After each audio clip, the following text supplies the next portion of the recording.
NEET தேர்வு கொண்டு வந்து அது மூலமா நிறைய இன்னைக்கு கவர்மெண்ட் ஸ்கூல் மாணவர்களுக்கு ஒரு ரிசர்வேஷனும் கொண்டு வந்து இது ஒரு பாரத பிரதமரை வந்து அவருக்கான உரிய மரியாதையை கொடுக்காம மருத்துவத்திலையும் இருந்தது, கல்வியிலையும் இருந்தது. இந்த மாதிரி பல வந்து திராவிட முன்னேற்ற கழகம் மாதிரி பிரதமரை விமர்சித்தாங்களா? இல்ல இவங்க வந்து இந்தி திணிப்புன்னு இந்தியை பத்தி மட்டும் பேசுறாங்க. பட் இந்தி எடுக்கிறது ஆட்கள் வந்து ஆன் வாய்ஸ் வீடியோஸை லைக் பண்ணுங்க, ஷேர் பண்ணுங்க, சப்ஸ்கிரைப் பண்ணுங்க அண்ட் மறந்துடாம பெல் பட்டனை பிரஸ் பண்ணுங்க. அன்பு நேயர்களுக்கு வணக்கம். நம்முடன் இன்று இணைந்திருப்பவர் பாஜகவிலிருந்து தூத்துக்குடி வடக்கு மாவட்ட இளைஞரணி தலைவர் திரு தினேஷ் ரோடி அவர்கள். வணக்கம் சார், உங்களை வரவேற்பது பெருமிதம் அடைகிறோம். நிறைய விஷயங்கள்ல தமிழகத்துல இருக்கும்போது இருமொழி கொள்கையா மும்மொழி கொள்கையா, இது ஏன் இந்த அளவு இம்பார்ட்டன்ட்? இல்ல, தமிழகத்துல இருமொழி கொள்கையா மும்மொழி கொள்கைங்கிற கேள்விக்கே முதல்ல இடம் கிடையாதுங்கிறதான் நான் பாக்குறேன். ரொம்ப வருஷமாவே தமிழ்நாட்டுல மும்மொழி கொள்கை தான் இருந்துட்டு இருக்குது நடைமுறையில. பாவம் அப்பாவி ஒடுக்கப்பட்ட மக்கள் சமூகத்துல வந்து அவங்களுக்கான சரியான அங்கீகாரம் கிடைக்காத மக்கள் மட்டும்தான் இன்னைக்கு இருமொழி கொள்கையில கட்டாயப்படுத்தி படிக்கப்பட வைக்க சூழ்நிலை இன்னைக்கு இருக்குது. ஏன்னா வசதி வாய்ப்பு பெற்ற மக்கள் எல்லாரும் அவங்களுடைய குழந்தைகளை நல்ல எஜுகேஷன் கொடுக்கணுங்கிறதுக்காக 50,000 மினிமம் இன்னைக்கு 50,000 இருக்கு. ஒரு பிரைவேட் இன்ஸ்டிடியூஷன்ஸ்ல ஒரு ஸ்கூல்ல ஒரு குழந்தை படிக்கணும் அப்படின்னா 50,000 வந்து அடிப்படை விலையா இருக்குது. அதுல இருந்து 1,00,000 வரைக்கும் சாதாரணமா சார்ஜ் பண்றாங்க ஒரு வருஷம் ஃபீஸ். ஆனா அரசாங்க பள்ளிகள்ல மட்டும்தான் இலவசமாகவும் ரொம்ப மினிமலான 200 ரூபா 300 ரூபாங்கிற மாதிரியான ஃபீஸ்ல இன்னைக்கு அரசாங்க பள்ளிக்கூடங்கள் இயங்கி கொண்டிருக்கிறது. அது அடிப்படை கூலி தொழில் செய்யக்கூடிய மக்கள், விவசாயத்துல இருக்கக்கூடிய மக்கள், அவங்களுடைய குழந்தைகள் வந்து இந்த அரசாங்க பள்ளிகளை நம்பிதான் இருக்கிறாங்க. ஆனா இந்த சமூகம் வந்து பல வருஷங்களாவே வசதி வாய்ப்பு பெற்றவர்களுக்கு ஒரு கல்வியும், வசதி வாய்ப்பு இல்லாதவங்களுக்கு ஒரு கல்வியும் அப்படிங்கிற அந்த ஏற்றத்தாழ்வு வந்து மருத்துவத்திலையும் இருந்தது, கல்வியிலையும் இருந்தது. இந்த மாதிரி பல ரயில்வே போக்குவரத்து துறையில இருந்தது. இந்த மாதிரி பல துறைகள்ல வந்து அந்த ஏற்றத்தாழ்வுகள் இருந்தது. பாரத பிரதமர் நரேந்திர மோடி அவர்கள் ஆட்சிக்கு வந்ததுக்கு அப்புறம் அந்த ஏற்றத்தாழ்வுகளுக்கான அந்த கேப்பை வந்து குறைச்சிக்கிட்டே வந்திருக்கிறாங்க. இன்னமும் அதுக்காண்டி எல்லாமே போயிடுச்சு, எல்லாரும் சமமாயிட்டாங்க அப்படின்னு நம்ம சொல்ல வரல. ஆனால் அந்த கேப் அப்படிங்கிறது காங்கிரஸ் உடைய காலத்துல இங்க இருக்கிறாங்கன்னா இவங்க இங்க இருக்கிறாங்கிற அளவுல இருந்தது. இன்னைக்கு அந்த கேப் வந்து பெரிய அளவுல குறைஞ்சு எல்லாருமே சமம் அப்படிங்கிற இடத்தை நோக்கி போயிட்டு இருக்குது. இது ரயில்வே துறையில பல மாற்றங்கள் நடந்திருக்குது. நம்ம ஹெல்த் டிபார்ட்மெண்ட்ல பல மாற்றங்கள் நடந்திருக்குது. மக்களுக்கு சாதாரண அடிப்படை கூலி தொழில் செய்யற மக்களா இருந்தாலும் கூட அவங்களுக்கு 5,00,000 ரூபாய் வரைக்கும் ஹெல்த் இன்சூரன்ஸ் இன்னைக்கு நம்மளுடைய அரசாங்கம் கொடுத்துட்டு இருக்கிறாங்க. அதனால பெரிய பெரிய நோயால பாதிக்கப்பட்ட மக்கள் கூட இன்னைக்கு தரமான மருத்துவம் அவங்களுக்கு கிடைக்குது. மருந்து வாங்குறதுக்கு டெய்லி ஒரு மாசத்துக்கு ஒரு 3,000 ரூபாய் 4,000 ரூபாய் மருத்துவத்துக்கு செலவு பண்ணிட்டு இருந்த சூழல் இன்னைக்கு மாறி இருக்குது. 200 ரூபாய் 300 ரூபால அதே மருத்துவத்தை இன்னைக்கு மோடி மக்கள் மருந்தகம் மூலமா மக்கள் பயனடைஞ்சிட்டு இருக்கிறாங்க. அதோடைய தொடர்ச்சியாகத்தான் கல்வி நிலையங்கள்லையும் வந்து ரிஃபார்ம்ஸ் கொண்டு வரணும் அப்படிங்கிறதுக்கு நீட் தேர்வு கொண்டு வந்து ஒரு கல்வி துறையிலேயே அதிகமாக பணம் கொளிக்கக்கூடிய துறை வந்து மருத்துவ கல்வி கொடுக்கக்கூடிய துறை.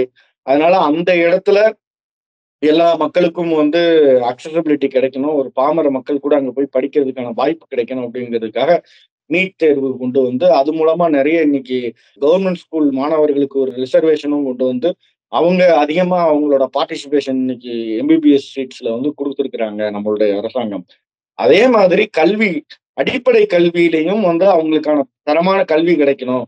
இப்போ ஒரு பெரும்பாலான அரசாங்க பள்ளிகள்ல வந்து தமிழ் மீடியம் மட்டும்தான் நடத்திட்டு இருக்கிறாங்க. இங்கிலீஷ் வந்து ஒரு பேரளவுக்கு நடத்துறோம் அப்படிங்கிற பேர்ல நடத்திட்டு இருக்கிறாங்களே தவிர அவங்களுக்கு முழுமையா அந்த இதை கொண்டு போறது இல்லை. அதை தாண்டி இன்னைக்கு பணம் வைத்திருக்கக்கூடிய பெற்றோர்களுடைய மாணவர்கள் எல்லாரும் மூணாவது மொழி படிக்கிறாங்க. இவங்க வந்து இந்தி திணிப்புன்னு இந்தியை பத்தி மட்டும் பேசுறாங்க. பட் இந்தி எடுக்கிறது ஆட்கள் வந்து கம்மிதான். அதையும் தாண்டி மலையாளம் படிக்கிறவங்க நிறைய பேர் இருக்கிறாங்க. தமிழ்நாட்டுல தெலுங்கு ஸ்பீக்கிங் பாப்புலேஷன் வந்து ரொம்ப ஜாஸ்தியா இருக்கு. ஆனா அவங்களுக்கு வந்து தெலுங்கு எழுத படிக்கிறதுக்கான உரிமைகள், அவங்களுடைய தாய்மொழியில படிக்கிறதுக்கோ எழுதுறதுக்கோ அதுக்கான உரிமைகள் கூட பறிக்கப்பட்டிருக்கு தமிழ்நாட்டுல. அதை கத்துக்கிறதுக்கான ஒரு வாய்ப்பு கிடைக்கும். அதே மாதிரி மலையாளம் பேசக்கூடிய மக்கள் நிறைய பேர் தமிழ்நாட்டுல இருக்காங்க. கன்னடம் பேசக்கூடிய மக்கள் இருக்கிறாங்க. இதை தாண்டி இந்தி, பிரெஞ்சு, ரஷ்யன், இந்த மாதிரி ஜெர்மன், இந்த மாதிரி நிறைய லாங்குவேஜஸை வந்து பணம் கட்டி பெரிய பெரிய பள்ளிகள்ல வந்து அவங்களுக்கு பள்ளிகள்லயே பிரெஞ்சு படிக்க நம்ம பள்ளிக்கல்வித்துறையோட அமைச்சர் அவருடைய பையன் கூட வந்து பிரெஞ்சு தான் படிச்சுட்டு இருக்கிறாப்புல ஸ்கூல்ல. அப்போ இந்த மாதிரி பணம் வச்சிருக்கிறவங்களுக்கு எல்லாம் ஒரு மாதிரியான கல்வித்தரமும், பணம் இல்லாத ஒரு சாதாரண பாமர மக்களுக்கு வந்து ஒரு விதமான கல்வித்தரமும் கொடுக்கறது ஒரு பெரிய கேப் இருக்கு அப்படிங்கிறத குறைக்கணும் அப்படிங்கிறதுக்காக தான் நம்மளுடைய பாரத பிரதமர் பிஎம் ஸ்ரீ கல்வி திட்டம், அதுக்கப்புறம் நவோதயா பள்ளி, இதெல்லாம் வந்து தமிழ்நாட்டுக்கும் கொடுக்கணும், இந்தியா முழுக்க எல்லா இடங்களுக்கும் கொண்டு வரணுங்கிறதுக்காக அதுக்கான ஒரு பாலிசி ஃப்ரேம் ஒர்க் பண்ணி அதுக்காக பணி செஞ்சுட்டு இருக்கிறாங்க. வழக்கம் போல திராவிட முன்னேற்ற கழகம் வஞ்சகம் செய்யறாங்க. தமிழ் உணர்வு, தமிழ் அப்படிங்கிறத வச்சு அரசியல் செஞ்சுட்டு ஒரு திசை திருப்பக்கூடிய ஒரு சூழ்நிலையை உருவாக்கிட்டு இருக்கிறாங்க. ஆனால் எனக்கு தெரிஞ்சு இதுல பெருவாரியான மக்கள் பாரதிய ஜனதா கட்சியோட இந்த திட்டத்துக்கு ஆதரவா தான் இருக்கிறாங்க. அது களத்துல எங்களால பார்க்க முடியுது. ஏன்னா இது வந்து 20 வருஷம் 30 வருஷத்துக்கு முன்னாடி கிடையாது. அன்னைக்கு நீங்க என்ன பேசுனீங்கன்னாலும் அதுதான் நம்பிக்கிட்டு சுத்திட்டு இருந்த மக்கள் இன்னைக்கு இல்ல. இன்னைக்கு எது நல்லது, எது கெட்டது, நம்மளுடைய பிள்ளைக்கு இது வேணுமா வேண்டாமாங்கிற முடிவெடுக்கக்கூடிய திறன் வந்து இன்னைக்கு மக்களுக்கு இருக்குது. அதனால நிச்சயமா மக்கள் பாரதிய ஜனதா கட்சிக்கு துணையா இருக்கிறாங்க. தமிழ்நாட்டுல பிஎம் ஸ்ரீ கல்வி திட்டமும் சரி, நவோதயா பள்ளிகளும் சரி நிச்சயமாக கொண்டு வருவோம். அதுக்கு எங்களுடைய தலைவர் அண்ணாமலை அவர்களும் உறுதியா நிற்கிறாங்க. எங்களுடைய தொண்டர்களும் உறுதியா நிற்கிறோம். சார், இந்த மும்மொழி கொள்கை வந்து ரொம்ப அவசியம் அப்படிங்கறத உங்க பாயிண்ட் ஆஃப் வியூல சொல்லிட்டீங்க. ட்ரம்ப் மற்றும் கமலா ஹாரிஸ் அவர்கள் வந்து அந்த அமெரிக்க அதிபர் தேர்தலுக்கு போட்டியிட்ட போதே பாத்தீங்கன்னா, இங்க வந்து நிறைய ஒரு மாதிரியான சிந்தனை, ட்ரம்ப் வரக்கூடாது, வரணும் அப்படிங்கிற மாதிரி எல்லாம் இங்க இருந்து ஆதரவு தெரிவிச்சதுல பாஜகவினரை சார்ந்தவர்கள் மேக்சிமம் ட்ரம்ப் அவர்கள் தான் வரணும்னு எதிர்பார்த்தாங்க. அவர் வந்து அவருடைய அந்த பிரச்சாரத்திலேயே வந்து நிறைய இடத்துல சொல்லியிருந்தாரு, இங்க யார் யாரெல்லாம் இந்தியன்ஸ் இருக்காங்களோ அதிகமா எக்ஸஸா சட்டவிரோதமா அவங்க எல்லாம் கண்டிப்பா நாங்க வந்து அனுப்பிச்சு விட்டுருவோம் அப்படின்னு சொன்னாரு. சோ அப்பெல்லாம் நமக்கு வந்து எந்த கோபமே வரல. நம்ம பாரத பிரதமர் நரேந்திர மோடி அவர்களை வந்து ஒரு கேலி சித்திரம் வரையறாங்க. கேலி சித்திரம்ங்கிறது ஆண்டாண்டு காலமா இருக்கு. சுதந்திரத்துக்கு முன்னாடியும் இருக்கு, சுதந்திரத்துக்கு பின்னாடியும் இருக்கு. ஆனாலும் இப்போ வந்து ஏன் சார் இவ்வளவு கோபம்? இல்ல, அதாவது அதுக்கு காரணமும் கூட நம்ம மத்திய அரசாங்கம் வந்து பாரதிய ஜனதா கட்சியோட ஆட்சி நீங்க எடுத்து பாத்தீங்கன்னா அது கொள்கை ரீதியாக நடக்கக்கூடிய ஆட்சி. இது ஏதோ வந்தோம், என் பங்குக்கு நான் எவ்வளவு கொள்ளையடிச்சேன், உன் பங்குக்கு நீ எவ்வளவு கொள்ளையடிச்சேன்னு போற கட்சி கிடையாது.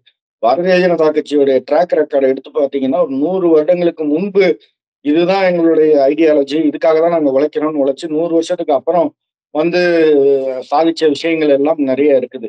அப்போ அதே மாதிரி இன்னைக்கு வந்து பாரதிய ஜனதா கட்சியினுடைய ஒரு கொள்கை, எங்களுடைய அடல் பிகாரி வாஜ்பாய் பாராளுமன்றத்துல சத்தியம் பண்ண ஒரு விஷயம், ஒரு ஆட்சியே ஒரு மாநிலத்துல வந்து நடந்துட்டு இருக்கிற மக்களால் தேர்ந்தெடுக்கப்பட்ட ஒரு ஆட்சியை கலைக்கிறது ஒரு கர்ப்பிணி பெண்ணோட சிசுவை வந்து கலைக்கிறதுக்கு சமம்.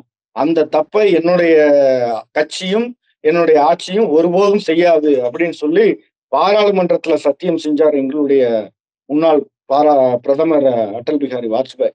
அவருடைய கொள்கையை நாங்க வந்து பின்பற்ற ஒரே ஒரு காரணத்தினாலதான் எங்கள் சகிப்புத்தன்மையை வந்து இன்னும் சுரண்டி பார்த்துட்டு இருக்கிறாங்க இந்த திராவிட கட்சிகள்.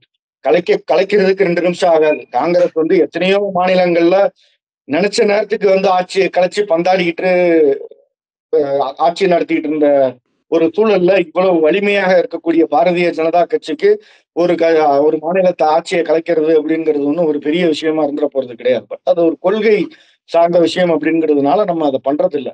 ஆனா அதை வந்து ஒரு அட்வான்டேஜா எடுத்துக்கிட்டு ஒரு சுதந்திரம் உங்களுக்கு கொடுக்குது அப்படின்னா உடனே இது வந்து பாரதிய ஜனதா கட்சி ஒரு நாளும் வந்து திராவிட முன்னேற்ற கழகம் மாதிரி பிரதமரை விமர்சிச்சிட்டாங்களா, இல்ல எங்க கட்சி தலைவர் ஏதாவது தப்பா பேசிட்டீங்களா, உடனே நாங்க அரெஸ்ட் பண்றோம், கைது பண்றோம், 6 மாசம் குண்டாஸ்ல போடுறோம். நீங்க கடந்த 4 வருடங்கள்ல தமிழ்நாட்டுல குண்டாஸ் போட்டவங்களோட லிஸ்ட் எடுத்து பார்த்தா எல்லா கட்சியில எதிர்கட்சியில இருந்த எல்லா கட்சியில இருந்து குறைஞ்சது ஒரு 200 பேருக்கு மேல குண்டாஸ் ஆக்ட போட்டு அவங்க எல்லாத்தையும் உள்ள சீரழிச்சது, 6 மாசம் உள்ள வச்சு அவங்கள கொடுமைப்படுத்தின கொடுங்கோல் ஆட்சியாத்தான் இன்னைக்கு திராவிட முன்னேற்ற கழகம் இருக்கு. ஆனால் பாரதிய ஜனதா கட்சி ஒருபோதும் அந்த மாதிரியான கொடுங்கோல் பாசிசமான விஷயங்கள்ல ஈடுபட்டது கிடையாது, ஈடுபட போறதும் கிடையாது. ஆனா இதை வந்து நிறைய இந்த மாதிரி பத்திரிகை ஊடகங்களும் கூட இது வந்து நமக்கு அவங்க எதுவுமே நம்மளை கேட்க மாட்டாங்க அப்படிங்கிற ஒரு அட்வான்டேஜ் எடுத்துக்கிட்டு அவங்க இந்த மாதிரியான பிரதமரை வந்து மிக கேவலமாக அதுவும் ஒரு மற்ற நாட்டுடைய பிரதமர்களுக்கு மத்தியில சிம்மாசனமிட்டு அமர்ந்துட்டு இருக்கக்கூடிய ஒரு பிரதமர், பாரத பிரதமர் நரேந்திர மோடி. பல நாடுகள் வியந்து பார்த்துட்டு இருக்குது. பிச்சை பாத்திரம் ஏந்திக்கிட்டு இருந்த நாடு இந்தியா அப்படின்னு சொல்லி அப்போ நம்மளோட பாரதத்தோட முகத்தை அப்படி வச்சிருந்தாங்க. எந்த நாடு நமக்கு கடன் கொடுக்கும், எந்த நாட்டுல இருந்து நம்ம வந்து ரூபா வாங்க முடியும் அப்படின்னு இன்னைக்கு ஸ்ரீலங்கா இருக்கக்கூடிய நிலைமையில இருந்துச்சு இந்தியா.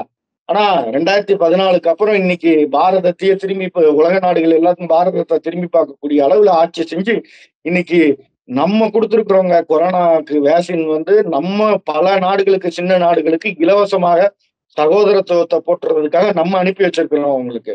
அப்படி இந்தியாவை டிரான்ஸ்பர்மேஷன் பண்ணி கொண்டு வந்திருக்கிறாரு அப்படிங்கறது இவங்களால பொறுத்துக்க முடியல.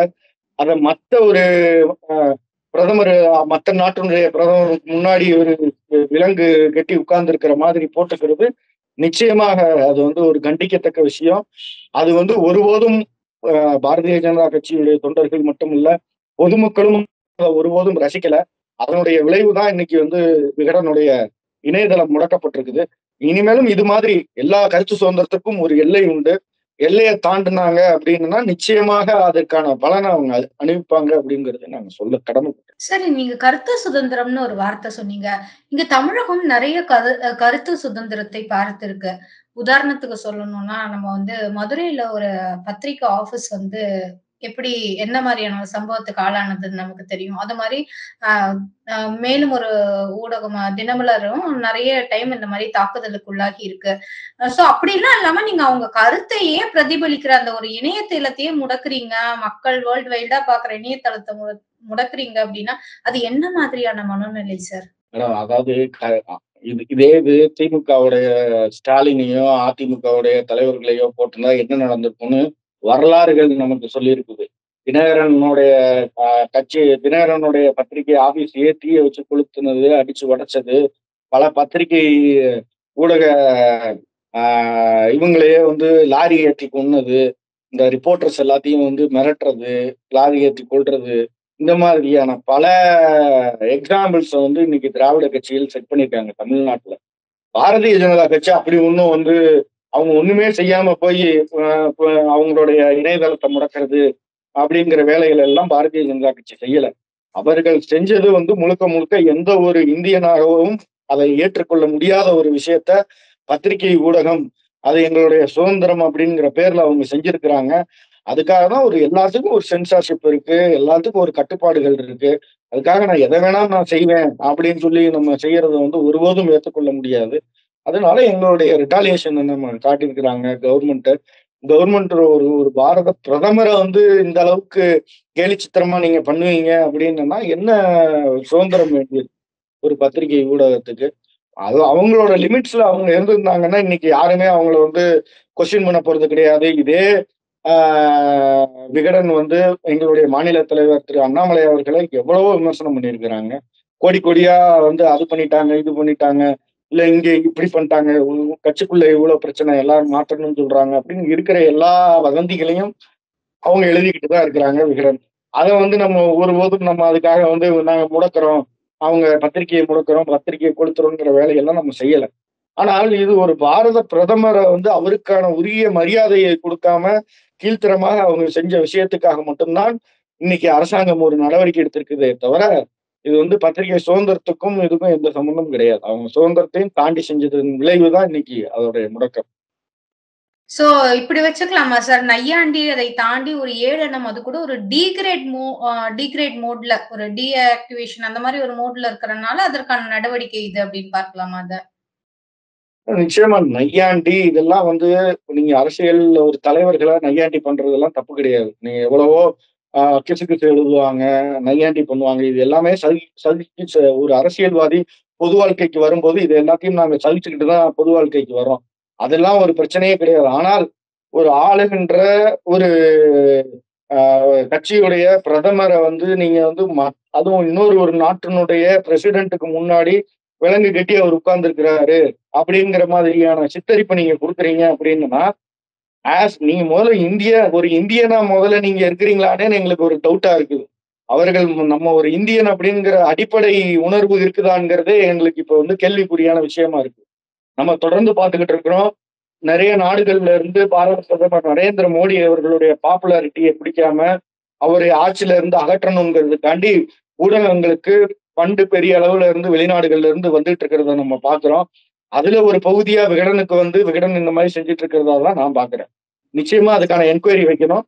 அதுக்கு பின்னாடி என்னென்ன திட்டங்கள் இருக்கு, யார் ஃபண்டு பண்ணாங்க, எதுக்காக இந்த வேலைகளை செஞ்சாங்கிறத அரசாங்கம் நிச்சயமா அதுக்கான இன்னும் கடுமையான நடவடிக்கைகள் எடுக்கும். ரொம்ப நன்றி சார். இத்துணை நேரமும் அழகாகவும், தெளிவாகவும் நிறைய விஷயங்களை எங்களுக்காக எடுத்து சொன்னீங்க. மீண்டும் அடுத்த ஒரு சந்திப்பில் சந்திக்கலாம். நன்றி, வணக்கம் சார். நன்றி, நன்றி. உங்க நேயர்களுக்கும் என்னுடைய நன்றி. ஆன் வாய்ஸ் வீடியோஸை லைக் பண்ணுங்க, ஷேர் பண்ணுங்க, சப்ஸ்கிரைப் பண்ணுங்க அண்ட் மறந்துடாம பெல் பட்டனை பிரஸ் பண்ணுங்க.